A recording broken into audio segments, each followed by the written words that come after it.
আর এই মুহূর্তে আরেকটি বড় খবর দেব আপনাদেরকে, যে খবর পাওয়া যাচ্ছে বাংলায় আসতে চলেছেন প্রধানমন্ত্রী নরেন্দ্র মোদী। শহর কলকাতায় পা রাখবেন তিনি, বাংলায় আসছেন। চলতি মাসেই রাজ্য সফরে আসতে চলেছেন প্রধানমন্ত্রী নরেন্দ্র মোদী। এই মুহূর্তের বড় খবর দিচ্ছে আপনাদেরকে, যে খবর এসে পৌঁছচ্ছে যে বাংলায় আসতে চলেছেন প্রধানমন্ত্রী নরেন্দ্র মোদী। সম্ভবত চলতি মাসেই আসতে পারেন তিনি। 24 এপ্রিল রাজ্যে আসতে পারেন প্রধানমন্ত্রী নরেন্দ্র মোদী। একাধিক কর্মসূচি থাকবে তার, একটি জনসভায় যোগ দিতে পারেন যেমনটা জানা যাচ্ছে।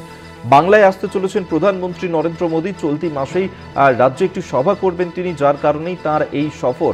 কলকাতা বা আশেপাশের এলাকাতেই সভা হতে পারে। বাংলায় আসতে চলেছেন যার কারণেই প্রধানমন্ত্রী মোদী। আমরা এই নিয়েই কথা বলবো। অঞ্জন রায় আমাদের সঙ্গে টেলিফোনে রয়েছেন, বিশেষ প্রতিনিধি। অঞ্জনদা, কি জানা যাচ্ছে কি কারণে প্রধানমন্ত্রী নরেন্দ্র মোদীর এই সফর?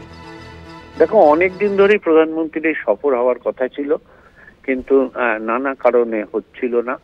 যতদূর জানা যাচ্ছে যে সরকারি একটি অনুষ্ঠানে তিনি অংশ নেবেন, তারপর তিনি বিজেপির নেতৃত্বের সঙ্গে বৈঠকে বসবেন এবং একটি জনসভা, বিজেপির একটি জনসভা তিনি উপস্থিত থাকবেন। জনসভার স্থান এখনো ঠিক হয়নি, হয় কলকাতায় হতে পারে বা কলকাতা পার্শ্ববর্তী কোনো অঞ্চলে হতে পারে।